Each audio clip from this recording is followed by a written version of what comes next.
Baik. Bismillahirrahmanirrahim. Assalamualaikum warahmatullahi wabarakatuh. Waalaikumsalam warahmatullahi wabarakatuh. Alhamdulillah. Alhamdulillahilladzi khalaqal mauta wal hayata liyabluwakum ayyukum ahsanu amala.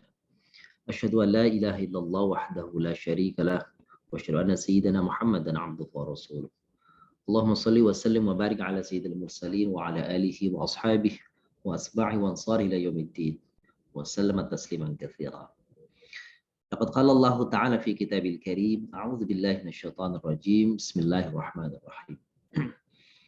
Qul innal mauta alladzi tafirruna minhu fa innahu mulaqikum, thumma turadduna ila 'alimil ghaibi wasyahadah fayunabbi'ukum bima kuntum ta'malun. Shadaqallahul 'azim.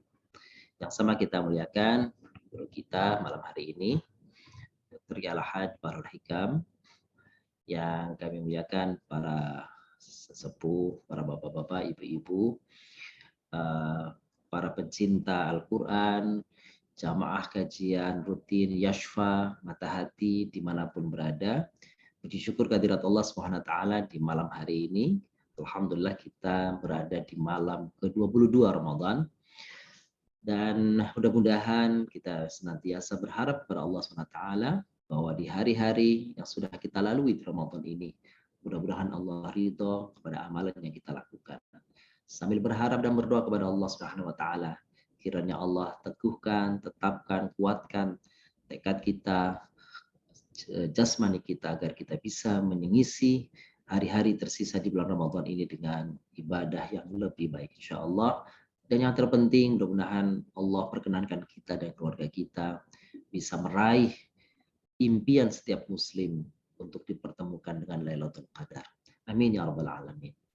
Bapak Ibu yang muliakan, setiap kita, setiap makhluk yang bernyawa pasti akan merasakan kematian kapanpun, dimanapun, dengan cara apapun.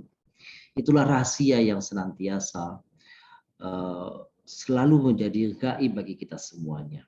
Tapi meskipun demikian, ayat-ayat Al-Quran, hadis-hadis Nabi Shallallahu Alaihi Wasallam begitu banyak tersebar yang bisa kita serap, yang bisa kita gali, bisa kita fahami untuk menjadi bekal kita semuanya. Maka di dalam rangkaian kajian Qiyam Ramadan tahun ini, sengaja Yashfa menghadirkan tema besar kita, perjalanan menuju akhirat. Tidak lain dan tidak bukan untuk menakut-nakuti Bapak Ibu semuanya, tetapi kita pasti akan mengalami. Tapi kita tidak tahu kapan, di mana, dan bagaimana cara kita akan berakhir dari kehidupan ini. Maka pertemuan kemarin kita sudah mulai dengan guru kita Dr. Al-Hajj Ahmad Syatibi dengan maut, sakaratul maut, dan terjal. Malam hari ini kelanjutan daripada itu, kita ingin mendengar apa yang akan dirasakan manusia, apa yang akan dialami manusia setelah kematian tiba, setelah ajal menjemputnya, maka manusia akan mengalami fase berikutnya, fase alam kubur, atau yang kita kenal dengan fase alam barzakh. Maka kajian malam hari ini, Bapak yang muliakan, kita akan mendengarkan guru kita, yaitu guru Dr. Al-Hajj Bahrul Hikam. Beliau adalah kawan saya luar biasa, beliau saya kira tepat untuk menyampaikan tema ini di malam hari ini, dan kami sedikit sampaikan kepada Bapak yang muliakan. Beliau termasuk adalah intelektual muda muslim yang kita kenal paling tidak untuk kalangan kami di sini, luar biasa, ilmuannya luar biasa. Beliau adalah juga alumni dari Universitas Al-Azhar Kairo, Mesir.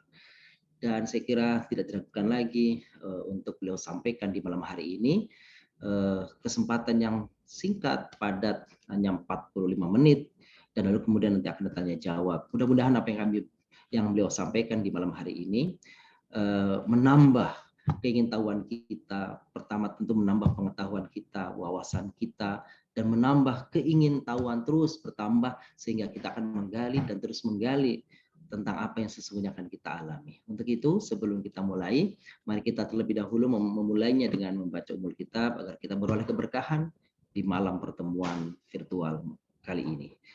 Bitilka niyahu ala kulli salihah. Al-Fatihah. A'udzu billahi minasyaitonir rajim. Bismillahirrahmanirrahim. Alhamdulillahirabbil alamin, arrahmanir rahim, maliki yaumiddin. Iyyaka na'budu wa iyyaka nasta'in, ihdinas siratal mustaqim. Siratal ladzina an'amta 'alaihim ghairil maghdubi 'alaihim waladdallin. Amin. Baik, kami muliakan, mari kita siapkan fokus kita, gitu, dengaran kita untuk menyimak bersama apa yang akan disampaikan oleh guru kita, Al-Mukarram Dr. Kiai Haj Bahrul Haikam. Kepada beliau, kami silakan. Fadhal Ustaz. Makasih Dr. Nasir. Bismillahirrahmanirrahim. Assalamualaikum warahmatullahi wabarakatuh. Waalaikumsalam warahmatullahi wabarakatuh. Waalaikumsalam warahmatullahi wabarakatuh. Alhamdulillah. Wassalatu wassalamu ala Rasulillah Sayyidina Muhammadin Allahumma salli wa sallim wa barik alaih Ibni Abdillah wa ala alihi wa sahbihi wa mawalah wa man tabi'ahu ila yaumil qiyamah wa la hawla wa la quwwata illa billahi amma ba'd. Rabbi syrah li sadri wa yassir li amri wahlul 'uqdatam min lisani yafqahu qawli. Subhanaka la ilma lana illa ma 'allamtana innaka antal alimul hakim. Hadirin jamaah taklim kajian Yashfa, ini Masya Allah ini. Selesai tarawih, langsung start lagi begitu. Semangat tolabul ilm. Bapak-bapak, ibu-ibu luar biasa, tidak kendor. Apalagi di 10 malam terakhir yang mulia ini, mudah-mudahan apa yang kita lakukan menjadi amal baik yang menambah pundi-pundi amal kita nanti di akhirat. Amin, amin, Allahumma amin.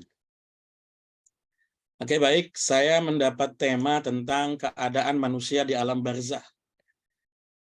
Ini tema yang cukup sulit, karena tidak bisa dibuktikan secara empiris, nggak bisa. Saya belum pernah mati, Bu, belum pernah. Jadi jangan dibayangkan kalau ini pengalaman saya, bukan, sama sekali bukan. Apa yang saya sampaikan adalah informasi yang kita yakini niscaya benarnya. Kita yakini niscaya benarnya, ya. Jadi dalam akidah itu, kalau kita belajar akidah itu ada 3 hal. Satu, ada yang namanya ilahiyat, hal-hal yang berkaitan tentang ketuhanan. Yang kedua, ada yang namanya nubuat, hal-hal yang berkaitan tentang kenabian. Yang ketiga itu ada yang menyebutnya sebagai sam'iyat atau ghaibiyat. Hal-hal yang bersifat gaib, yang hanya kita terima berdasarkan informasi, sam'iyat. Barzakh ini masuk dalam kajian akidah sam'iyat. Jadi hanya kita terima informasinya secara lisan, kita dengar dari Nabi, dan nanti akan kita coba lihat bagaimana Al-Quran memandang alam barzah. Secara bahasa, barzah itu artinya sekat atau penghalang antara 2 hal. Kalau dalam kamus bahasa Arab itu rata-rata disebut barzah itu al-hajiz bainas syai'aini. Penghalang antara 2 hal. Jadi dia sekat antara dunia dan akhirat. Karena dia sekat, maka dia punya aroma dunia ada, dia punya nuansa akhirat ada. Karena dia sekat dari 2 alam. Jadi kalau physically, barzah itu adanya di dunia, physically. Tapi dimensinya, barzah itu dimensinya akhirat, dimensinya. Jadi jangan kita bayangkan bahwa kita bertetangga dengan kuburan, lantas kemudian menganggap bahwa kubur itu adalah bagian daripada alam kita. Bukan, bukan. Saya contohkan sederhana begini. Ibu misalnya dengan keluarga, atau bapak dengan pasangannya, tidur bareng samping-sampingan. Itu mohon maaf, apa kira-kira mimpinya juga bareng? Mimpinya nggak bareng itu. Nggak. Saya ngalami mimpi saya sendiri, sedangkan pasangan saya ngalami mimpinya sendiri juga sama. Padahal kami berdampingan, kami berdekatan, kami berada di tempat tidur yang sama. Tapi kami mengalami pengalaman ruhani yang berbeda. Jadi orang di alam kubur itu kalau fisiknya ya dunia, ditanam di tanah, dikubur, berada dalam tanah, fisiknya itu dunia. Tapi Nabi jelas sekali mengatakan bahwa al-qabru bawabatul akhirah, bahwa kubur itu nuansanya akhirat. Nanti akan kita bahas. Tapi secara bahasa kita artikan bahwa barzah itu adalah pembatas antara alam dunia dengan alam akhirat. Dia pembatas, dia sekat antara dunia dengan akhirat. dalam Al-Quran paling tidak ada 3 kali kata-kata barzah itu ada dalam Al-Quran 3 kali. Dalam Ar-Rahman 19:20, dalam Al-Furqan ayat 53, dan dalam Al-Mu'minun ayat 99 sampai 100. Dalam surat Ar-Rahman dan dalam surat Al-Furqan itu menjelaskan barzah dalam arti fisik. Fisik bahwa sekat antar 2 lautan. Sebagian ulama menafsiri bahwa yang dimaksud adalah sungai dan laut yang airnya tidak bercampur.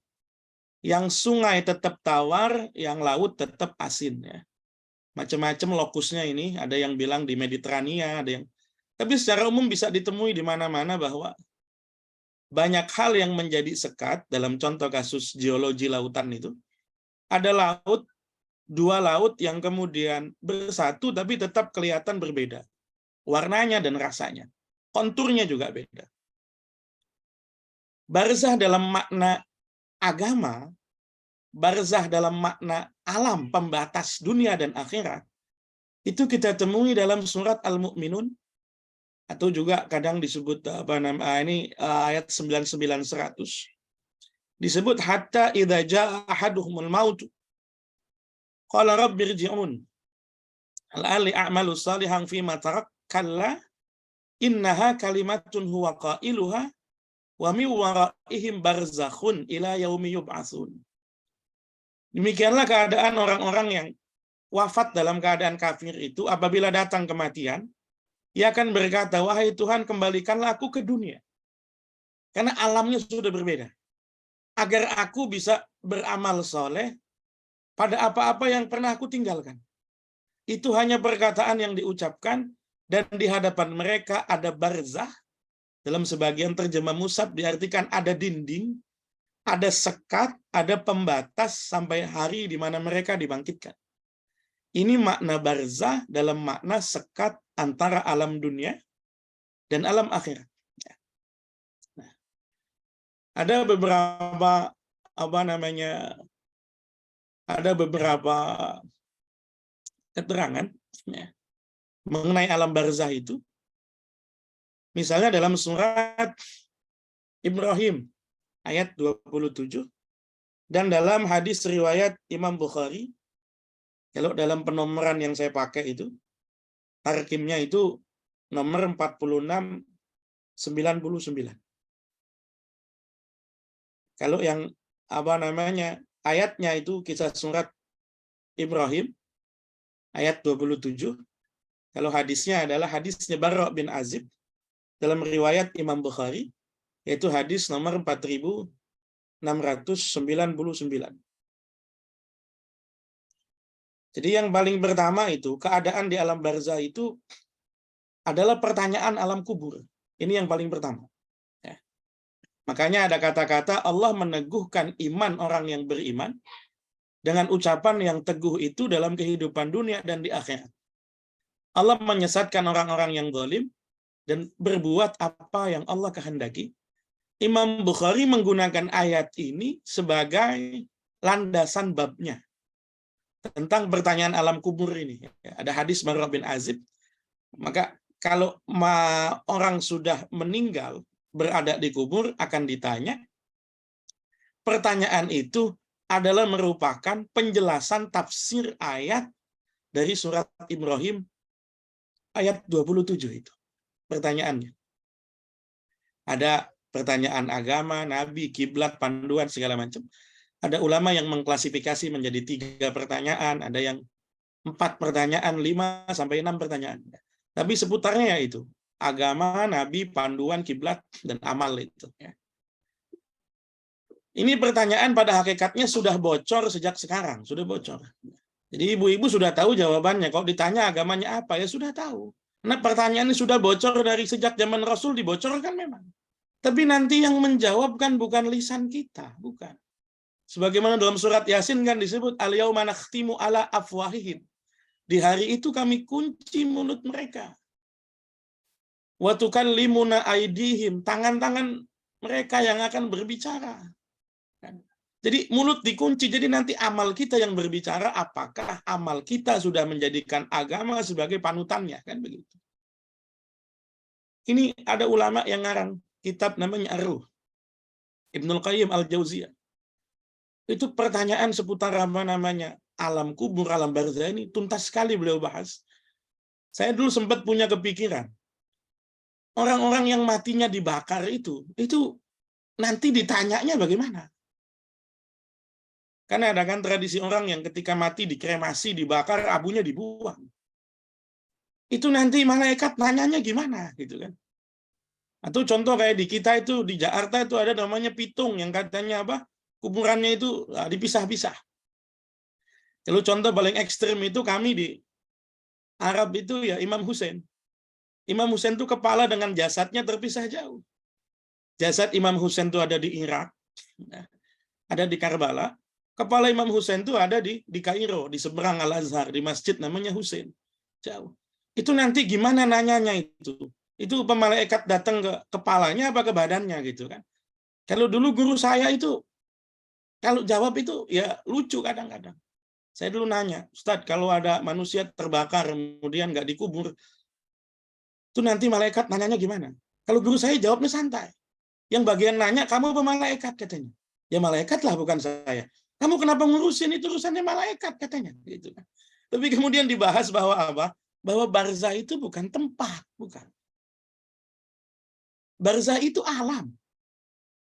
Ketika kita pahami barzah itu adalah alam, maka nggak peduli kuburannya di mana, kubur itu hanya penanda bahwa jasadnya dikuburkan di situ. Hanya penanda. Ketika kubur itu hanya penanda, maka kemudian kita dapati beberapa ajaran bagaimana kubur itu tidak bermegah-megahan. Kubur itu bla bla bla misalnya kan. Karena kubur itu hanya penanda bahwa jasad dikuburkan di situ. Lama-kelamaan, jasad itu pun hancur terurai. Maka kemudian nanti kan kalau dalam fikih itu, apakah boleh menguburkan orang di kuburan lama yang sudah tidak ada jasadnya? Karena nanti jasad memang hilang. Kuburan itu tidak menjadi pengikat. Seseorang tinggal di situ di alam barzah, bukan. Barzah itu alam. Ketika kita pahami barzah itu alam, sama seperti tadi alam mimpi. Saya di rumah, lalu kemudian apa namanya Ustadz Nasir di rumahnya juga. Tapi kamu kemudian ngobrol lewat apa namanya lewat WhatsApp atau lewat telepon. Secara fisik kami berada di tempat yang jauh, tapi secara jangkauan frekuensi kami disatukan oleh sinyal kan begitu. Demikian pula alam barzah itu alam. Jadi nggak penting fisiknya ada di mana, bahkan tidak penting fisiknya masih ada atau tidak, tapi kemudian apa? Itulah yang kemudian menjadi alam yang ketika dia datang ke alam itu pertama kali akan ditanya. Pertanyaan ini menjadi penentu. Menjadi penentu. Kenapa? Sebab yang kemudian amalnya baik akan bisa menjawab pertanyaan itu. Dan yang kemudian amalnya buruk akan tidak bisa menjawab pertanyaan, menentukan nanti yang namanya ada nikmat kubur dan ada siksa kubur. Ini berdasarkan dalil yang memang kita percaya. Jadi jangan pernah kemudian dibuktikan secara empiris karena alat ukurnya beda. Saya pernah ketemu orang itu, Pak, Bu, yang aneh. Siksa kubur itu nggak ada, malaikat itu nggak datang, kata saya. Kata saya, kenapa? Itu ada orang dikubur itu, kita pasang CCTV, tak? Kita pasang CCTV, dan seminggu itu nggak ada apa-apa. Nggak ada apa-apa. Ya karena memang alamnya beda. Memangnya pernah CCTV nangkep gitu. Kita pasang CCTV di Mekah juga nggak kelihatan malaikat datang itu. Karena memang dimensi alamnya beda. Patokannya kan begitu. Jadi paling pertama yang ada adalah tentang pertanyaan alam kubur. Pertanyaan alam kubur ini kadang-kadang dibahasakan sebagai fitnah kubur atau awal fitnah kubur. Fitnah dalam bahasa Arab itu artinya cobaan atau ujian. Jadi jangan diartikan fitnah itu kemudian apa namanya tuduhan yang dusta, bukan. Fitnah itu diartikan dalam bahasa Arab sebagai ujian atau cobaannya. Ini pertanyaan alam kubur. Nanti ketika pertanyaan itu kemudian selesai, masuk di fase berikutnya, apakah dia mendapatkan nikmat ataukah dia mendapatkan siksa? banyak orang yang tidak percaya dengan nikmat kubur dan tidak percaya dengan siksa kubur, tidak. Alasannya sederhana, karena tidak pernah disebutkan secara eksplisit dalam Al-Quran apakah ada nikmat kubur ataukah ada siksa kubur. Kalaupun disebutkan dalam Al-Quran, itu biasanya hanya kisi-kisinya saja. Tidak pernah secara eksplisit bahwa nikmat kubur ada, azab kubur ada. Secara logika, kadang-kadang dikaitkan dengan hari pengadilan, atau hari pembalasan, kan begitu. Kita biasa paham bahwa seseorang itu mendapatkan nikmat, mendapatkan siksa kalau sudah diadili. Macam-macam bahasanya.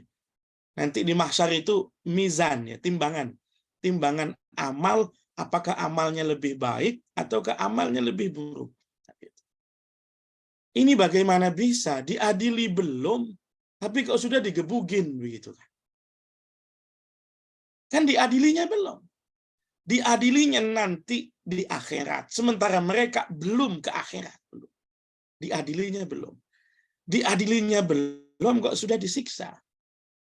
Saya juga dulu nanya sama guru saya begitu. Kok bisa catatan amalnya belum dipertanggungjawabkan, tapi malaikat kok udah semangat gebugin gitu kan. Kalau guru saya dulu jawabnya juga santai. Coba kamu lihat maling itu katanya.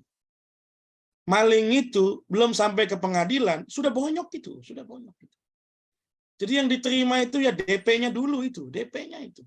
Nanti kemudian lunasnya berapa, itu ya nanti di akhirat lunasnya. Itu DP-nya itu. Tapi ternyata setelah kemudian saya amati. Dalam Al-Quran itu ada. Dalam Al-Quran itu ada. Meskipun memang tidak secara pasti, tidak secara tegas. Karena harus kita pahami, Al-Quran itu hidayah, kitab petunjuk. Kitab petunjuk. Jadi kalau kita pahami, Al-Quran itu bukan KUHP, bukan KUHP. Yang jelas pasal per pasalnya, tidak. Al-Quran itu petunjuk, maka kalau kita bisa mengambil petunjuknya, bisa kita pahami. Contoh, orang-orang yang mati syahid itu, ada dalam Al-Baqarah ada dalam Ali Imran ada, yang saya kutip yang dari Ali Imran ini. Karena jelas menyebutkan nikmatnya, jelas. Disebut mereka dalam keadaan gembira, kan begitu. Inda rabbihim yurzaqun. Mereka mendapatkan rizki di sisi Tuhan. Bahkan dalam salah satu hadis, di mana Nabi itu kedatangan sepupu beliau, yang namanya Ja'far bin Abi Thalib. Ja'far itu kakaknya Ali bin Abi Thalib. Ja'far itu anak sulungnya Abu Thalib. Ja'far itu orang yang secara fisik paling mirip dengan Rasul.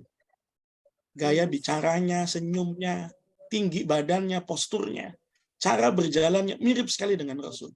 Bahkan kalau dari belakang tuh nggak bisa dibedain mana Ja'far dan mana Rasul. Mirip sekali dengan Rasul, Ja'far ini.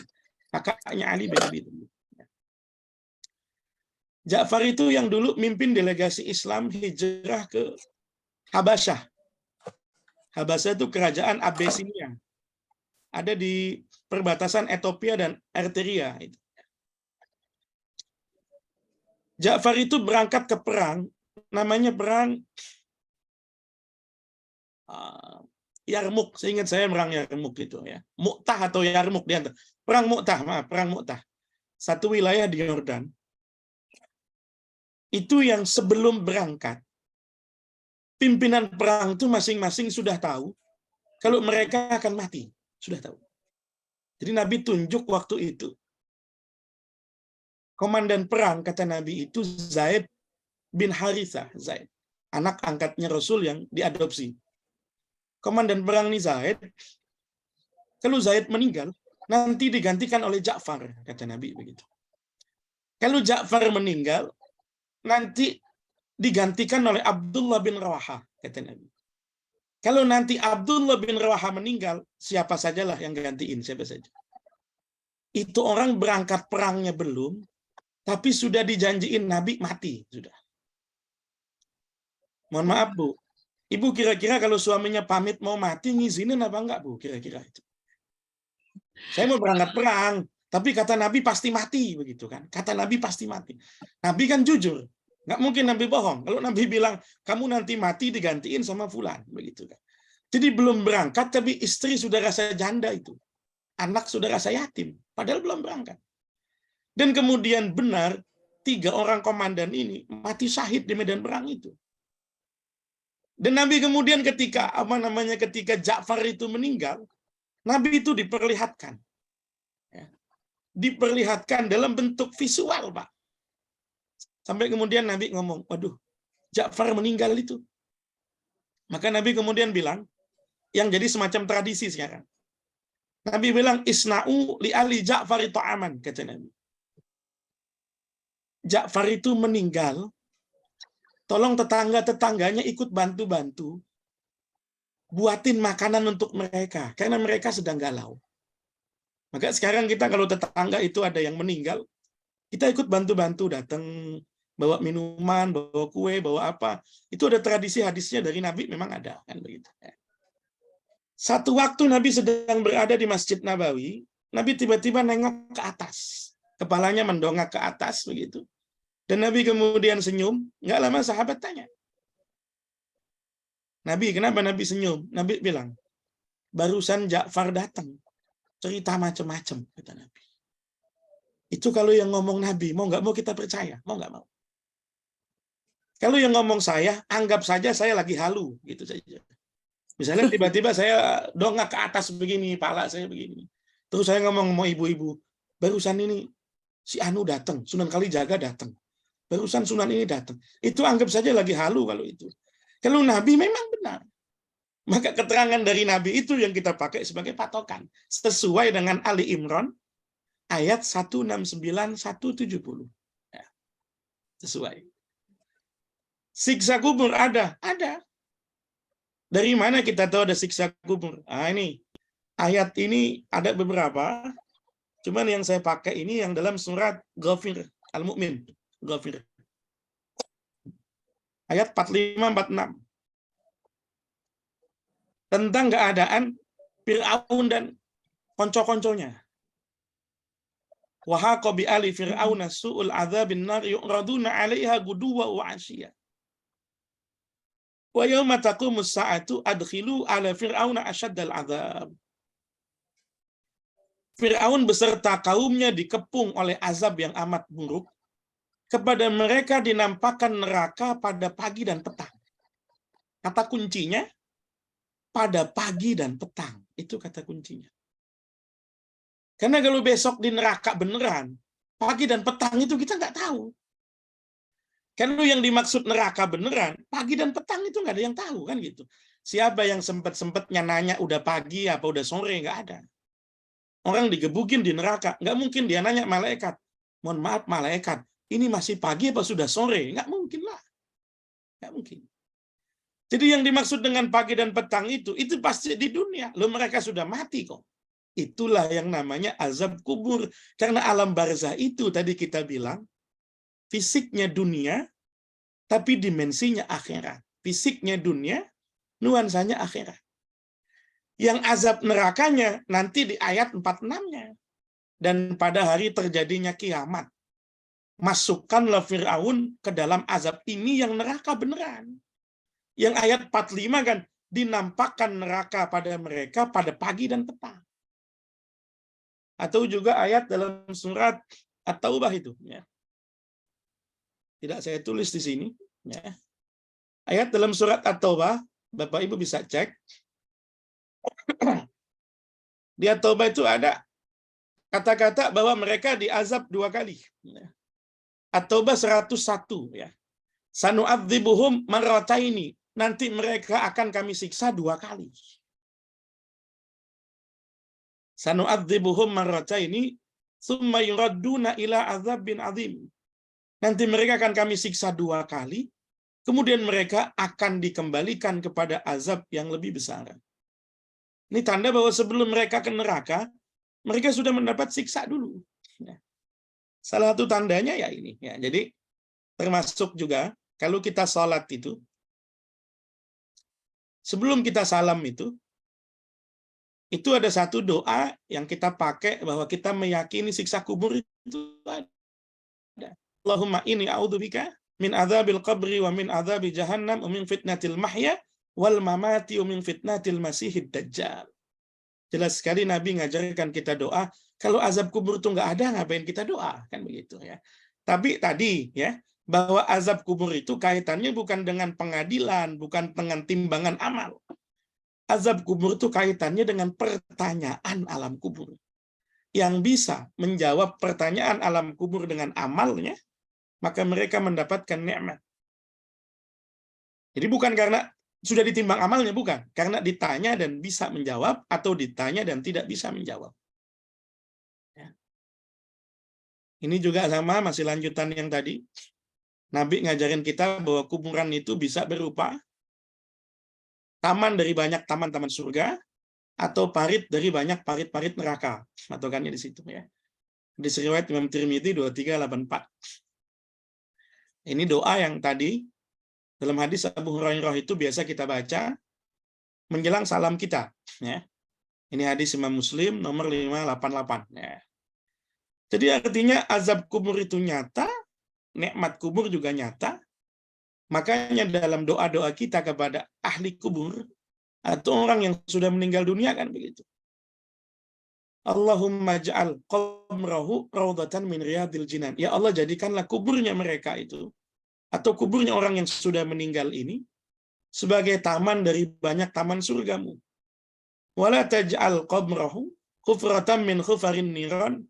Jangan kau jadikan kubur itu sebagai lubang dari banyak lubang-lubang neraka itu. Ya. Jadi sesuai antara ayatnya dengan hadisnya sesuai. Paling tidak dalam keyakinan kita begitu.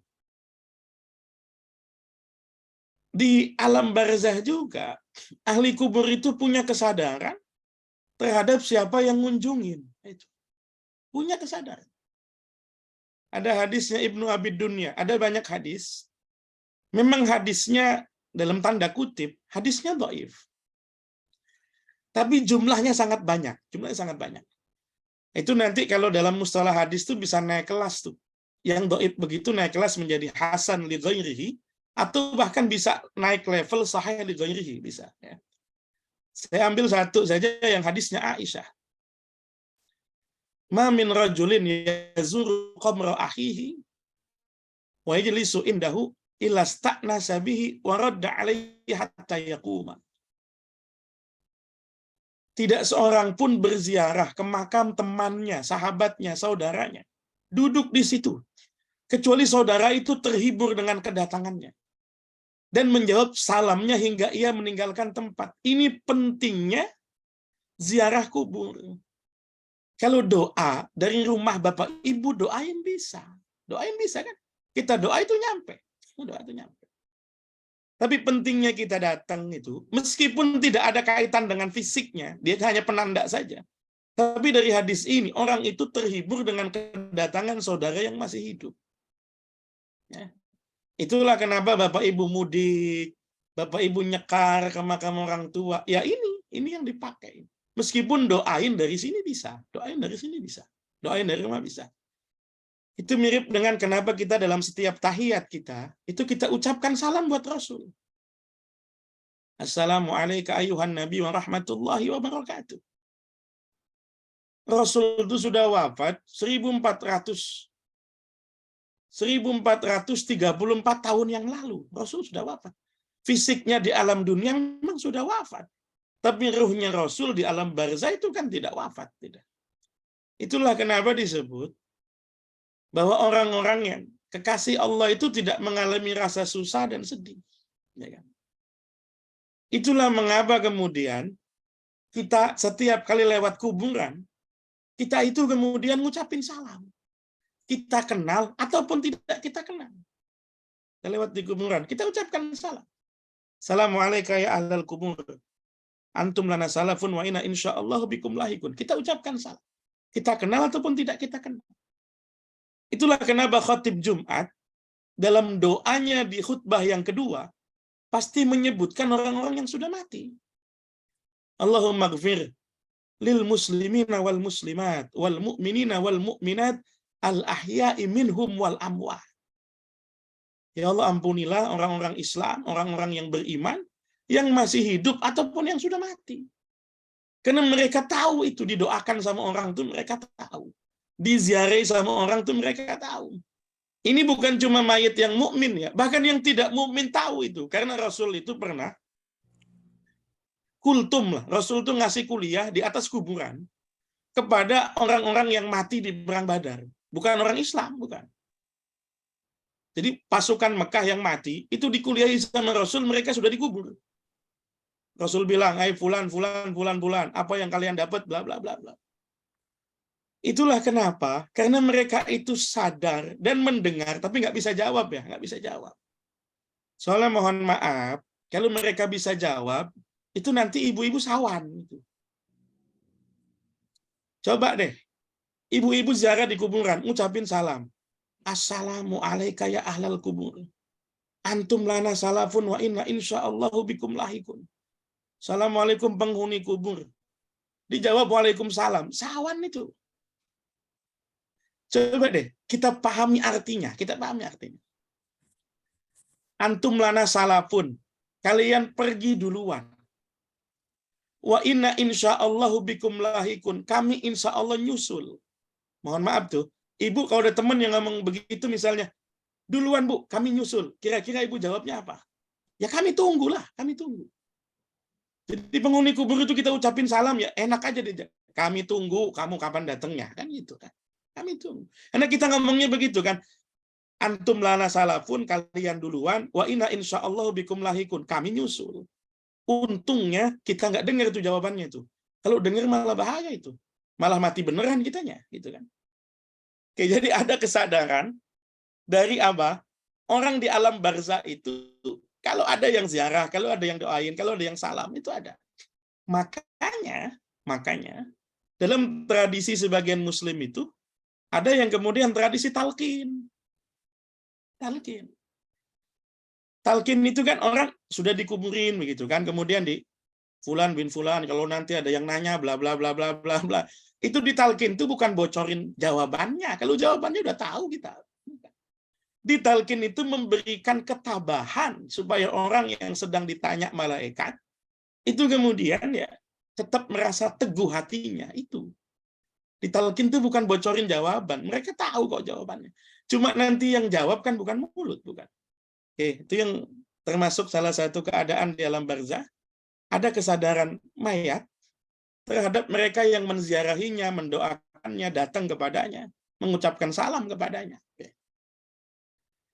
Yang kedua, nanti arwah yang beriman, yang mendapatkan nikmat kubur, itu bisa saling mengunjungi. Bisa saling mengunjungi. Hadisnya ada. Tapi saya kasih landasan dasar ayatnya dulu. Begitu. Kalau kita cerita macam-macam nanti kan dianggap halu. Memang tidak bisa dibuktikan. Jadi pertama kita kasih ayatnya dulu bagaimana. Ya. Ayatnya bilang dalam An-Nisa ayat 69. Ini ayat yang populer sekali. Wa may yuti'illaha wa rasula fa ulaika ma'al ladzina an'ama Allahu 'alaihim minan nabiyyin was-siddiqin wasyuhada'i was-shalihin wa hasuna ulaika rafiqa. Dan barang siapa yang taat pada Allah dan Rasul-Nya, mereka akan bersama-sama dengan orang yang mendapatkan nikmat dari Allah, yaitu nabi-nabi, orang-orang yang total beriman, siddiqin, orang-orang yang mati syahid, dan orang-orang yang saleh. Mereka itulah sebaik-baik teman. Kan gitu. Misalnya, mohon maaf, Nabi Ibrahim sudah wafat ribuan tahun yang lalu. Sudah wafat. Kita punya tetangga misalnya baru wafat kemarin. Kalau mereka memang orang soleh, kalau yang wafat itu memang orang yang soleh, dia bisa mengunjungi siapa saja yang dia mau. Bisa dia kunjungi. Sama ketika kita di dunia kita bisa mengunjungi siapa saja. Di akhirat itu kita bisa mengunjungi siapa saja. Tapi tadi yang bisa mengunjungi dan yang bisa dikunjungi hanya orang-orang yang mendapatkan nikmat kubur. Sebab kalau mereka dapat siksa kubur, boro-boro mau dikunjungi, mereka lagi digebukin, kan gitu. Kita datang ke kuburan, mereka lagi digebukin gitu. Gimana kita mau datang gitu kan? Maka yang bisa mengunjungi dan bisa dikunjungi adalah orang-orang yang di masa hidupnya memang beramal baik dan mendapatkan nikmat kubur. Itu kita buktikan dengan pertemuan Nabi Muhammad SAW dengan para nabi terdahulu. Jadi nggak peduli wafatnya tahun kapan, tidak. Karena bahasanya Allah itu ma'alladzina, bersama. Kebersamaan itu didapat yang pasti di akhirat. Pasti, semua akan sama-sama di akhirat. Tapi di alam barzah, kebersamaan itu sudah bisa. Karena barzah itu nuansanya akhirat. Ya. Fisiknya dunia, tapi dimensinya nuansanya adalah nuansanya akhirat. Makanya tadi, itu dikonfirmasi dengan kisah Isra Mi'rajnya Nabi, yang dalam Isra itu Nabi ketemu dengan arwah para Nabi yang lain-lain. Karena tidak ada, waktu itu sudah nihil, di masa itu sudah nihil. Ini yang terakhir yang menurut saya justru paling penting. Kita yang masih hidup itu bahas alam barzah, ngurusin alam barzah, begitu. Tapi sebetulnya kesadaran kita menyiapkan bekal untuk alam barzah itu apa? Kan begitu. Ada banyak sekali hadis tentang amal yang masih terus mengalir. Ada banyak sekali hadisnya, banyak sekali. Tidak terbatas pada ini, cuma ini yang saya sebut karena ini yang paling populer, paling sering diungkapkan pada saat tahlilan, biasanya hadis ini, kan begitu. Populernya itu idza mata ibnu Adam, kalau anak Adam mati, ya. Tapi kalau redaksi hadisnya itu sebetulnya bukan idza mata ibnu Adam. Redaksi hadis yang banyak itu idza matal insan. Cuma yang populer diceramahin orang itu idza mata ibnu Adam. Ya sama saja, maknanya sama. Tapi yang saya temukan itu idza matal insan. Kalau manusia itu mati, meninggal dunia, in qata'a amaluhu, terputus amalnya, illa min salasatin. Ada illa min salasin, ada illa min salasatin. Itu sedekah ilmu. Kalau kita tuh mengalir Sedekatin terus jariyatin, mati.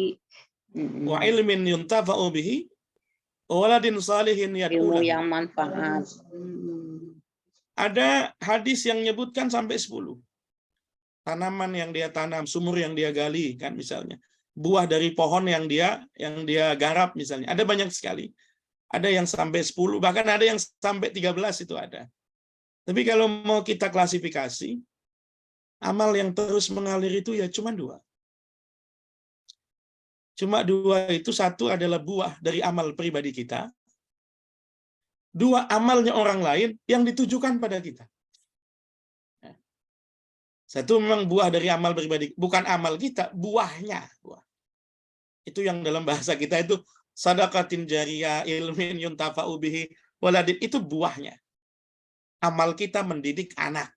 Buahnya anak itu doakan kita, kan gitu. Amal kita misalnya kita ikut serta dalam pembangunan majelis taklim, pembangunan masjid. Buahnya tempat itu dipakai ibadah oleh orang, misalnya itu buahnya, kan gitu ya. Jadi satu buah dari amal pribadi kita, dan yang kedua amal orang lain tapi ditujukan pada kita. Amal orang lain yang ditujukan pada kita ini misalnya orang sedekah diatasnamakan kita. Datang ke masjid, ini saya sedekah infak yang pahalanya saya tujukan. Hibatus sawab. Hibatus sawab itu kalau amal diterima, kita minta pahalanya diberikan kepada, begitu. Boleh atau tidak? Ya boleh-boleh saja, asalkan kalau nanti diterima. Patokannya kan gitu. Patokannya adalah kita minta amalnya diterima dulu. Kalau amal sudah diterima sama Allah, mau dihadiahkan kepada siapa ya silakan saja, nggak ada masalah. Misalnya orang sedekah, misalnya orang kurban, misalnya macam-macam atas nama. Ya. Ini kita punya anak. Anak kita bersedekah atas nama kita. Nah, itu kan amal orang lain ditujukan pada kita. Bisa, nggak ada masalah. Kita contohkan bagaimana? Sholat jenazah. Sholat jenazah kan bukan amalnya mayit, bukan. Itu amalnya orang lain. Tapi dalam sholat jenazah itu ada doa ditujukan buat mayit. Kita doa, Allahumma gfir lahu warhamhu wa'afihi wa'fu anhu. Nggak ada masalah. Ada ayat dalam Al-Quran yang sering dipakai kalau amal itu ya sudah putus. Wa an laisa lil insani illa ma sa'a. Bahwa manusia itu hanya mendapat apa yang dia lakukan.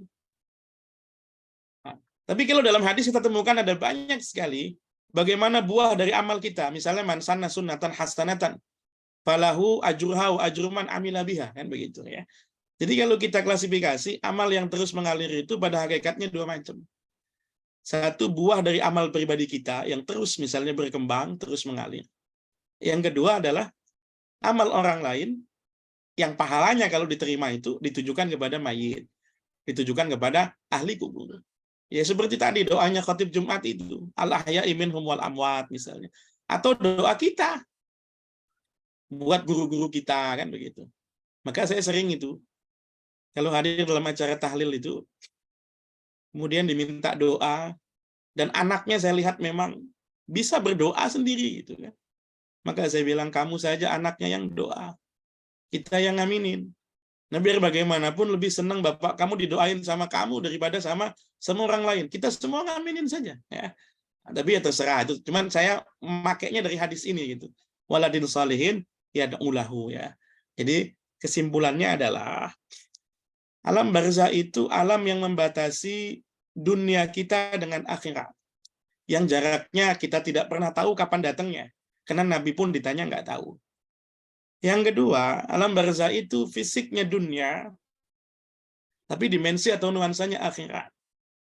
Yang ketiga, mayit atau ahli kubur atau siapapun yang berada di alam barzah itu mengalami beberapa keadaan berdasarkan apa yang tadi kita baca. Mereka sadar ketika diziarahin, dibacakan doa, diucapkan salam. Mereka ditanya di alam kubur, mereka mendapatkan nikmat dan siksa kubur, dan mereka mendapatkan amal bisa dari buah, dari amal yang terus mengalir, atau amal orang lain yang ditujukan kepadanya. Saya cukupkan dulu kajian ini, kalau kira-kira ada yang ingin ditanyakan, atau yang masih iskal, dipersilakan. Tanya Ustadz. Ya, silakan. Ibu. Luar biasa Ustaz. Jadi ini Kiai orang udah pada antusias untuk bertanya nih, luar biasa. Baik, Bapak yang muliakan, seperti biasa kami berikan kesempatan pada Bapak Ibu yang muliakan untuk bertanya kepada beliau. Caranya sebutkan nama lalu langsung pertanyaannya apa. Baik, siapa yang mau bertanya, Bapak Ibu? Ya, Ustadz, Ibu Novi. Saya Pak Ustadz. Baik, Izin. siapa yang kedua? Pak Samsul Komar. Saya Ustadz Ibu Yani. Pak Samsul Komar. Ibu Yang Novi. ketiga, Bu Novi. Ibu Yani. Ibu Ibu Novi. Noviani. Hmm. Bu Noviani. Ibu Yang Novi. keempat? Timur. Ibu Yani dengan Bu Noviani beda Ustadz. Oh gitu, baik. Bu Noviani dan Bu Yani. Ustaz, Saya boleh saya Sabar Baik. ya, sabar ya Bun. Kita batasi dulu 3 penanya. Nanti kita buka untuk termin berikutnya. Karena akan banyak yang bertanya, maka mohon yang bertanya bisa meningkat pertanyaannya agar waktu bisa tersedia bagi yang lainnya. Kita mulai dengan Ibu Novi, silakan. Assalamualaikum warahmatullahi wabarakatuh. Waalaikumsalam warahmatullahi wabarakatuh. Terima kasih atas waktunya yang diberikan kepada saya untuk bertanya. Begini Ustadz, apabila seseorang yang meninggal di dunianya ini sedang dalam proses tersangka sebagai tindak pidana, terus pengadilannya belum dibuka, pengadilan di dunia. Ini apakah di alam kubur ini sudah ada, aduh jadi nggak enak ini nanya, ya bagaimana gitu di kuburnya? Baik. Baik. Terima kasih Bu Novi. Kita lanjutkan ke yang kedua. Pak Syamsul, fadal. Ya, Baik. Syamsul. Assalamualaikum Ya. warahmatullahi wabarakatuh. Waalaikumsalam warahmatullahi wabarakatuh. Terima kasih.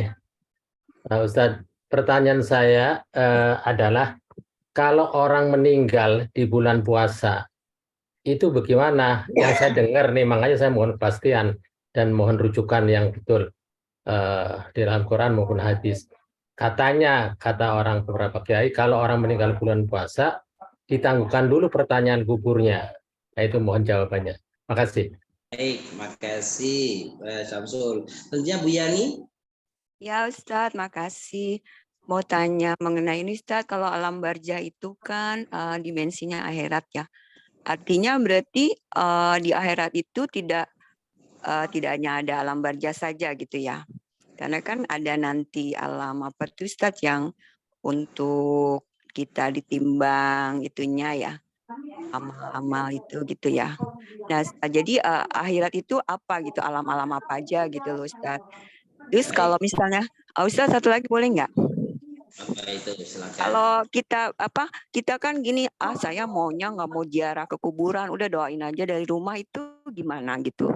Nggak Baik. apa-apa kan ya? Terima kasih Bu Yani. Makasih Ustadz.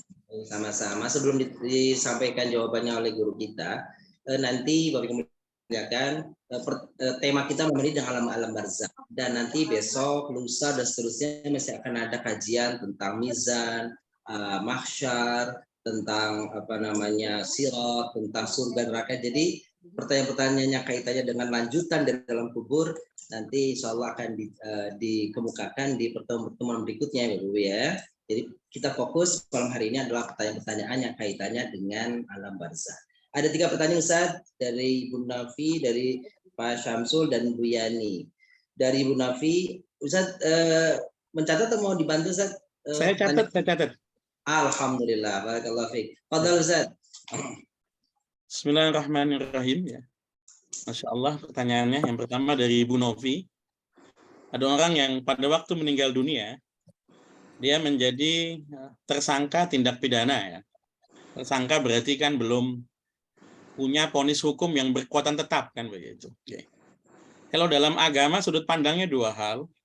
Satu sudut pandang dunianya, yang kedua sudut pandang barzahnya kan gitu.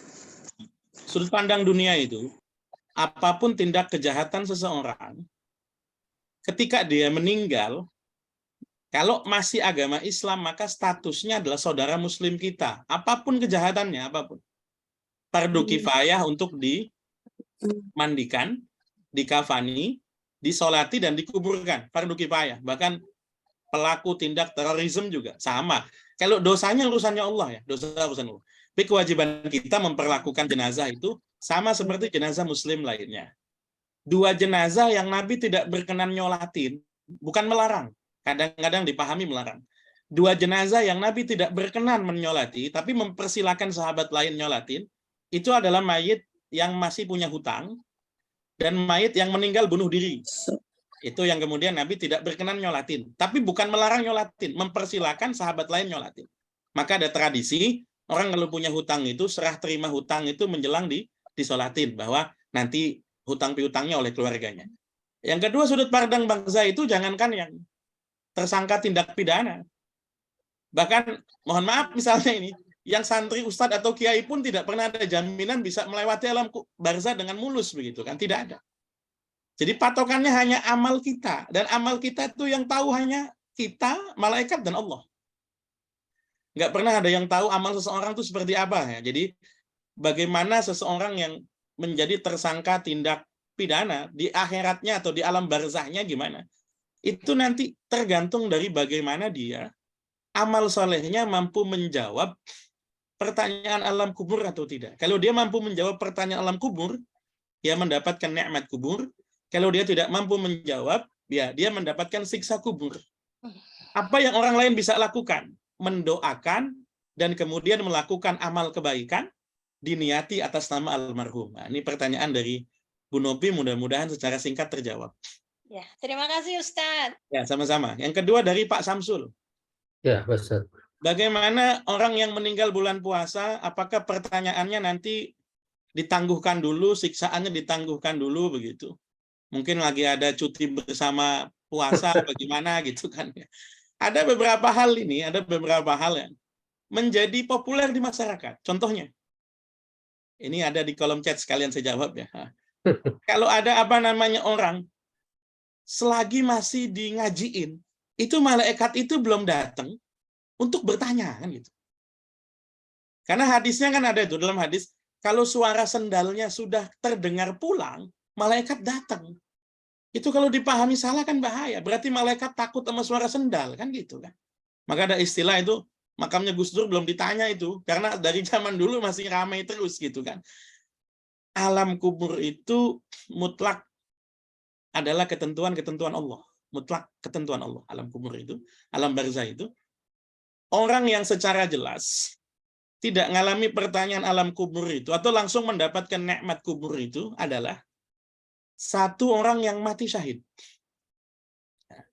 Orang yang mati syahid itu syahid fid dunya wal akhirah. Syahid di dunia, artinya orang yang memang berperang di jalan Allah dan mati dalam peperangannya itu. Yang kedua, yang diringankan. Diringankan itu adalah ada beberapa keterangan orang yang meninggal di hari Jumat. Itu bahasanya diringankan ya, hadisnya diringankan. Meninggal di hari Jumat. Lalu kemudian juga orang-orang yang meninggal dalam keadaan musibah yang payah. Ibu yang melahirkan anak, ya kan, kemudian meninggal, syahidul akhirah namanya. Orang yang tenggelam, orang yang kecelakaan, orang yang apa.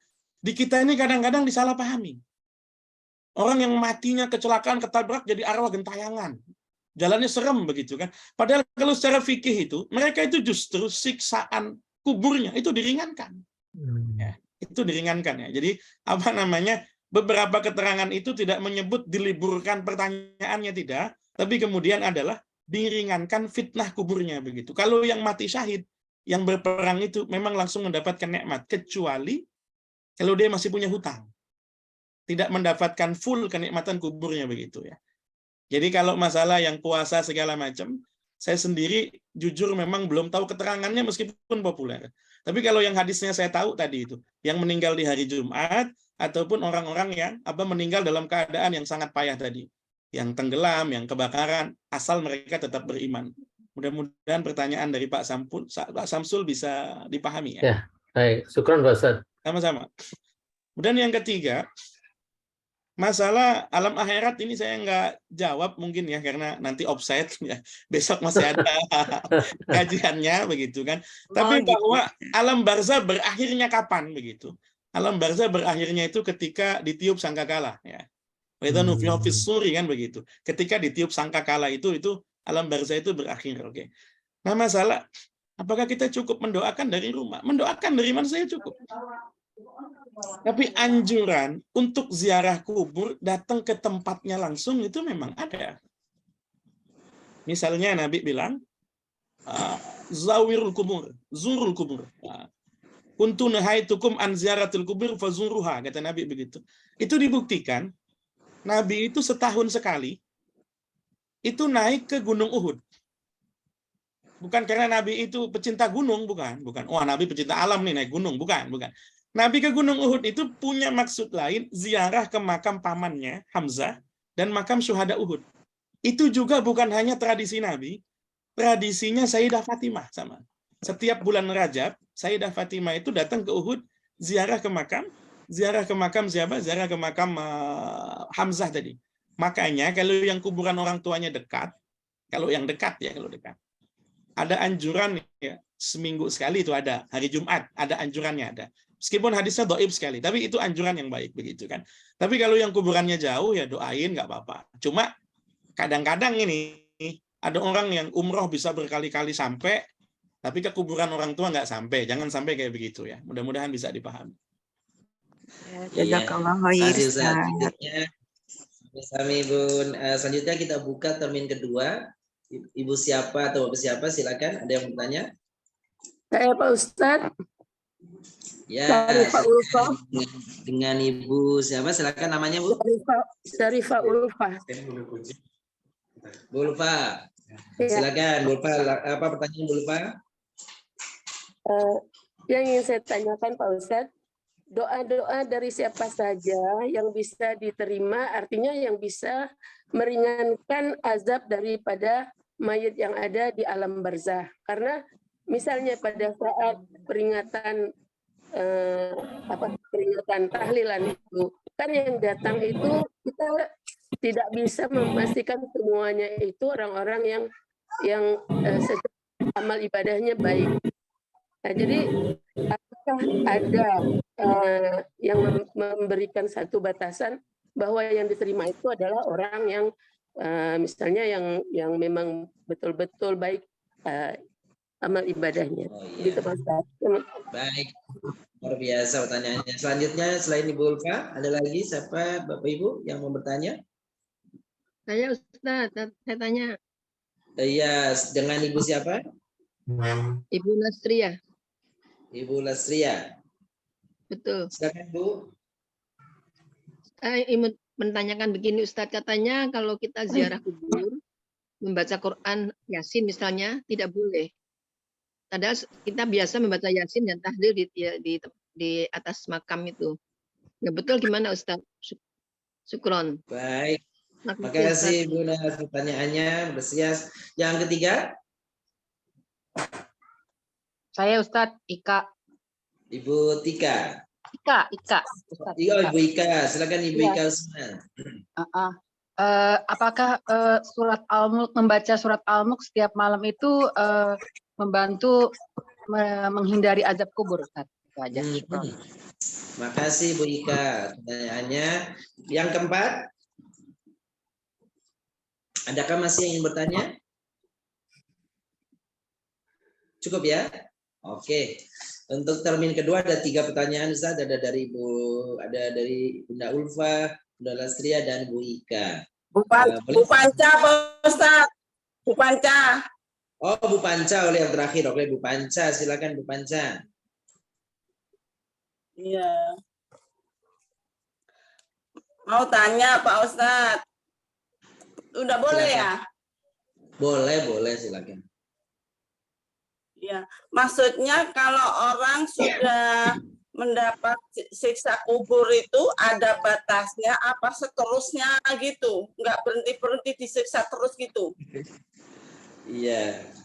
Siksa kubur itu ada terminnya nggak, ada batasannya nggak gitu ya? Atau sampai kiamat gitu ya? Iya, apa terus nggak berhenti gitu? Iya. Aduh, luar biasa ini. Kita prihatin ya orang yang sudah kalau orang yang masuk alam kubur dengan amal buruknya nih. Mari kita dengar nanti jawaban dari Ustaz kita. Tafadhal Ustaz. Tafadhal Kiai Bahrul. Tafadhal. Bismillahirrahmanirrahim ya. Insyaallah ini semangat sekali ini pertanyaannya ini ya. Jadi ingat kuburan kita kalau begini nih. Bisa sahur Ustaz. Oke. Bismillahirrahmanirrahim ya. Saya coba jawab berdasarkan apa yang saya pahami ya. Pertama dari Bu Syarifah Ulfa. Doa dari siapa saja yang kira-kira bisa diterima gitu kan. Patokannya sebetulnya sederhana, bahwa yang punya hak untuk menerima doa, mengabulkan doa adalah Allah Subhanahu wa taala. Tapi beberapa orang itu doanya itu pasti diterima atau relatif lebih mudah diterima. Satu, doaun Nabi li ummatihi. Satu, doanya Nabi buat umatnya. Yang pertama ya. Makanya kan populer Nabi dulu ketika Nabi lewat satu kuburan dan Nabi tahu dengan mata kepala Nabi ada ahli kubur yang sedang disiksa. Nabi kemudian patahkan pelepah kurma itu, Nabi letakkan di situ dan Nabi katakan, selagi pelepah ini masih basah, belum kering, artinya masih mengalami kehidupan, mayit itu akan diringankan siksanya. Tentu ada 2 pendapat di sini, bahwa satu itu pelepah kurmanya itu bertasbih kan, jadi itu meringankan siksaan. Yang kedua itu pendapatnya bukan pelepahnya itu yang apa manfaat, tapi doanya Nabi. Pelepah itu hanya media. Maka itu yang sekarang ditiru oleh banyak orang. Mereka ziarah, nyekar itu, lalu kemudian hanya tabur bunga, doa enggak, baca Quran enggak, nabur bunga sama diairin aja. Nah, ini masalah ini, ya kan? Masalah. Nah, jadi ya tetap doain, tetap medianya bunga begitu kan, itu media saja, untuk bunga media saja ya. Nah, jadi 1, doa Nabi untuk umatnya, 2, doa orang tua pada anaknya. Nah, maka disebut doa li waladihi ka doain Nabi li ummatihi. Karena ibu itu kalau doain tuh nggak pernah pamrih, nggak pernah. Nggak ada modusnya, nggak ada. Ibu doain anak itu kan. Yang ketiga itu doa anak soleh yang mendoakan orang tuanya. Kalau anak itu harus ada ketentuan anak soleh. Sebab kalau bukan anak soleh itu kadang doanya modus itu. Bapaknya meninggal kelihatan sedih, padahal senang, dikit lagi dapat warisan itu kan gitu kan. Jadi harus sabar. Kalau yang anak itu harus dikasih ketentuan doa anak soleh untuk orang tuanya begitu kan. Tapi pada hakikatnya Allah itu yang maha menerima doa, maha mengabulkan doa. Jadi tadi saya bilang, jadi sebaiknya memang kalau dalam tahlil dan anaknya memang bisa berdoa itu, kalau saya pribadi, saya serahkan kepada anak yang bersangkutan karena menjadi semacam indikator kalau dia itu anak soleh ya. Mudah-mudahan pertanyaan dari Bu Syarifah Ulfah bisa dipahami ya. Yang kedua, ziarah kubur membaca Quran boleh atau tidak? Gitu kan. Tadi kan juga ada pertanyaan di kolom chat itu. Apakah boleh orang baca Quran di kubur? Kalau baca Quran dikuburin jangan, nggak boleh. Kesian lagi baca Quran kok dikuburin gitu kan. Kalau lagi baca Quran di kuburan nggak apa-apa, kalau dikuburin nggak boleh gitu kan. Nah, ziarah kubur membaca Quran itu, jadi satu, Nabi bukan sekedar baca Quran, Nabi bahkan pernah sholat, ulama beda pendapat, dianggap sebagai sholat jenazah atau dianggap sebagai sholat gaib. Tapi pernah melakukan sholat mayat itu ya di depan kuburannya, itu pernah. Ada seorang wanita tua yang dulunya budak dibebaskan, lalu kemudian menjadi pembersih masjid. Merbot pertama Masjid Nabawi itu perempuan. Yang ketika meninggal itu Nabi nggak dikabarin. Ya kalau dalam hadis disebut ka'annahum soggaru amroha. Mereka mengecilkan peranannya. Yang ketika Nabi kembali dari perjalanan, Nabi tanya, mana perempuan yang biasanya nyapu masjid ini? Sudah meninggal. Nabi bilang, daluni ala qabriha. Tunjukin kuburannya di mana. Ditunjukin kuburannya. Nabi sholat mayat itu ya di depan kuburan itu. Jadi jangankan membaca Quran, bahkan kemudian apa namanya? Nabi sholat di depan apa namanya kuburan saja bisa. Nah yang jadi masalah tuh kadang kuburan di kampung-kampung itu dempet-dempetan. Yang kalau kita mau ziarah itu, kadang kita nginjek-injek kuburan orang. Ini menurut saya masalahnya teknis sebetulnya. Kita kalau ziarah di kubur itu, kadang-kadang kalau karena tanah milik umum, tanah wakaf, dikasih space-nya juga, ya itu mepet-mepet, kita duduk itu kadang duduk di nisan orang. Duduk di kuburan orang. Jadi kalau masalah baca Qurannya nggak ada masalah. Baca Quran di kuburan nggak masalah. Ada beberapa hadis yang meskipun dhaif, menganjurkan baca apa namanya Al-Ikhlas. Menganjurkan baca apa namanya baca Al-Ikhlas. Kemudian lagi saya lupa ada beberapa hadis itu menganjurkan baca Quran itu kalau melewati kuburan. Jadi boleh nggak ada masalah. Cuma tadi dengan adabnya ya, dengan adabnya. Kemudian yang ketiga, apakah membaca surat Al-Mulk? Betul. Ada beberapa riwayat. Cuma ini menjadi kajian dalam ilmu hadis. Bahwa surat-surat Al-Quran itu faedah-faedahnya itu hadisnya banyak yang bermasalah. Yang relatif kuat itu misalnya ayat kursi, itu relatif kuat hadisnya. Surat Al-Kahfi dibaca malam Jumat itu relatif kuat hadisnya. Termasuk di antara ini yang menurut ulama juga ya dianjurkan membaca surat Al-Mulk. Orang yang membaca surat Al-Mulk itu kemudian dalam bahasa hadis itu saya agak lupa, ada riwayat kuburannya dilapangkan atau mendapatkan cahaya di alam kubur. Ada juga riwayat dijaga dari fitnah kubur. Itu ada riwayat begitu. Ya. Tapi sebetulnya sederhana. Kita baca surat Al-Mulk itu, kalau dipahami maknanya, seperti tadi guru kita Ustaz Nasir Muqaddimah itu kan. Alladzi khalaqal mauta wal hayata liyabluwakum ayyukum ahsanu amala. Kalau kita baca dan kita pahami, maka kita akan jadi orang baik. Karena kita ingat sama mati, ingat sama kuburan. Kalau kita jadi orang baik, otomatis kita bisa menjawab pertanyaan alam kubur dan kita akan merasakan nikmat kubur. Jadi riwayat itu memang ada ya. Cuma apakah dipahami secara langsung, baca doang lalu kemudian dijaga dari fitnah kubur, atau dipahami bahwa dia membaca, menganalisa, angen-angen, dipahami maknanya dan kemudian dapat tadabbur dari situ ya. Kemudian yang ketiga ini pertanyaannya Bu Panca itu perdebatan ulama Bu. Panjang sekali perdebatannya. Jadi dalam bahasa rata-rata alam barzah itu bahasannya. Itu nanti ada bahasan. Hal azabul barzah itu daimun amun kate. Apakah azab kubur itu nanti habis atau terus-menerus. Kalau kita baca ayat tadi, ntar saya tampilkan lagi tadi. Tampilkan lagi. Yang tadi tentang apa namanya keluarganya Fir'aun, itu terus-menerus sampai kiamat itu. Ini ya, dalam surat Ghafir 45-46, itu tadi kan dinampakkan neraka pada pagi dan petang. Berarti selama di dunia, terus saja itu. Sampai wa yauma taqumus sa'atu adkhilu ala fir'auna asyaddal azab. Sampai nanti ketika kiamat, baru masuk kepada azab akhirat yang sesungguhnya. Ini kan untuk orang-orang yang tidak beriman. Kan begitu. Kalau orang beriman yang punya dosa itu, apakah nanti terus atau tidak? Ulama beda pendapat. Ada yang punya pendapat bahwa azabnya munqati' ada. Bahwa nanti ya kalau kira-kira siksaan itu sudah sepantasnya dengan apa? Sepantasnya dengan kadar kejahatannya, itu kemudian ya berhenti. Mereka kemudian akan nunggu apa? Akan nunggu alam kubur, akan nunggu alam akhirat begitu ya. Akan nunggu alam akhirat begitu. Mudah-mudahan bisa dipahami. Iya, Ustaz. Ada Terima pertanyaan kasih Pak Ustadz Sama-sama. penjelasannya. Ada pertanyaan di ruang chat kita, Ustaz. Saya cuma belum bisa lihat Ustaz apa ya, namanya di ruang saya chat lihat itu. ini ya. Ada pertanyaan dari Ibu Marhama ya. Apakah kesuksesan dalam menjawab pertanyaan di kubur berpengaruh pada timbangan amal di akhirat? Ya, betul. Kalau kita baca hadisnya betul. Nabi bilang al-qabru bawabatul akhirat.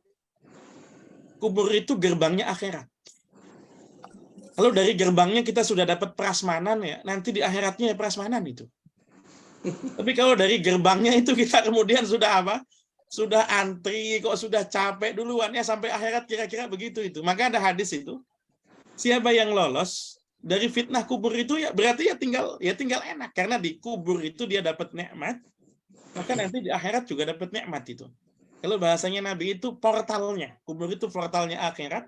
Kalau di portalnya itu kita sudah nikmat ya insya Allah nikmat. Jadi berpengaruh sekali kesuksesan dalam menjawab pertanyaan di kubur itu ya. Mudah-mudahan bisa dipahami Ibu Marhama. Baik. Alhamdulillah. Oke, Bapak Ibu yang muliakan, tidak terasa juga sebenarnya mungkin masih banyak pertanyaan, tapi karena waktu juga yang sudah mulai larut, saya kira kita cukupkan dan kami menyampaikan Bapak Ibu yang muliakan bahwa pada hari Jumat malam Sabtu, insya Allah kajian Yashfa Mata Hati di program kajian Qiyamul Lail Ramadan, yang Ramadan akan kembali hadir di hadapan Bapak Ibu muliakan dengan tema tentang hisab ya, hisab atau perhitungan bersama guru kita Dr. Kelhad Muhammad Anwar LCMA. Jadi kami kembali mengundang Bapak Ibu muliakan untuk bisa hadir bersama-sama di malam Sabtu yang akan datang. Bapak yang muliakan, apa yang kita dengar hari ini luar biasa. Bagi saya tadi mendapatkan banyak informasi yang selama ini kita belum dengar. Mudah-mudahan kajian disampaikan oleh guru kita, Dr. Kelhad Bahlika, memberikan wawasan baru, tambahan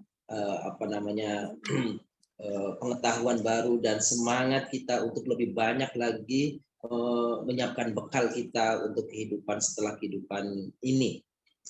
Dan saya kira tidak keliru meskipun beliau Kiai Al-Haj Bahrul Hikam ini mungkin tidak familiar di telinga Bapak Ibu. Memang beliau adalah kawan saya luar biasa. Kami mengetahui betul bagaimana beliau itu alim, dan saya kira di pertemuan-pertemuan yang akan datang suatu saat insya Allah kita akan hadirkan lagi beliau untuk kajian-kajian rutin Yashfa. Untuk itu kami atas nama Yashfa Mata Hati mengucapkan terima kasih atas kebersamaan Bapak Ibu, dan kami juga mengajak Bapak yang muliakan untuk senantiasa barangkali jika ada rezeki untuk mengisikan sebagian rezekinya untuk kegiatan dakwah di kegiatan Yashfa. Untuk itu, untuk keberkahan pertemuan kita malam hari ini, kami memohon kembali kepada guru kita Kiai Lahad Bahrul Hikam untuk menutup dengan doa. Kami persilakan kepada beliau. Tafadhal Kiai. Artinya Sohibul Bait ini yang doa ini. Sama-sama kita istighfar, mudah-mudahan Allah ngampuni dosa-dosa kita. Astagfirullahaladzim. Astagfirullahaladzim. Astagfirullahaladzim. Astagfirullahaladzim. Alhamdulillahirabbil alamin, hamdan yuwafi wa yukafi mazidah. Amin ya Allah. Rabbana lakal hamdu kama yanbaghi li jalali wajhikal karim wa qadimi Amin ya Allah. Allahumma shalli ala al-fatih lima ughliq wal khatimi lima sabaq nasiril haqqi bil haqq wal hadi ila siratikal mustaqim sallallahu alaihi wa ala alihi wa ashabihi haqqa qadri miqdaril azim. Allahumma la tada' lana fi maqamina hadha dhanban illa ghafartah wa la hamman illa farajtah wa la maradan illa syafaitah wa la dainan illa qadaitah wa la aiban illa satartah wa la dhalan illa haddaitah wa la jahlan illa lamtah wa la faqiran illa agnaitah wa la alan kafaitah. Allahumma innaka afuun karim tuhibul afwa fa'fu anna. Allahumma innaka afuun karim tuhibul afwa fa'fu anna. Allahumma innaka afuun karim tuhibul afwa fa'fu anna ya karim. Rabbana hab lana min azwajina wa dhurriyyatina qurrata a'yun waj'alna lil muttaqina imama. Rabbana hab lana minas salihin. Rabbana atina fid dunya hasanah wa fil akhirati hasanah wa qina adzabannar. Wa sallallahu ala sayyidina Muhammad wa ala alihi wa sahbihi wa sallam. Da'wahum fiha subhanakallahumma wa tahiyyatuhum fiha salam. Wa akhiru da'wahum alhamdulillahi rabbil alamin. Alhamdulillah. Amin. Amin ya rabbal alamin. Kami atas nama seluruh jamaah kajian Yashfa Mata Hati di malam hari ini mengucapkan jazakallahu khairan katsiran kepada guru kita Sama-sama. atas penyampaiannya, atas ilmunya. Semoga ilmunya bermanfaat dan menjadi jariah bagi beliau dan kita Amin. Amin. Itu kami memuliakan, mari kita tutup pertemuan kita di malam hari ini. Jangan lupa pertemuannya akan datang di malam Sabtu, malam Senin, dan malam Rabu di program kajian Yashfa Qiyamul Ramadan. Mari kita akhiri pertemuan ini dengan sama-sama membaca kafaratul majlis. Subhanallah, asyhadu an la ilaha illallah, astaghfiruka wa atubu ilaik. Terima kasih Ustaz. Allah khair, Ustaz. Terima kasih Pak Ustaz.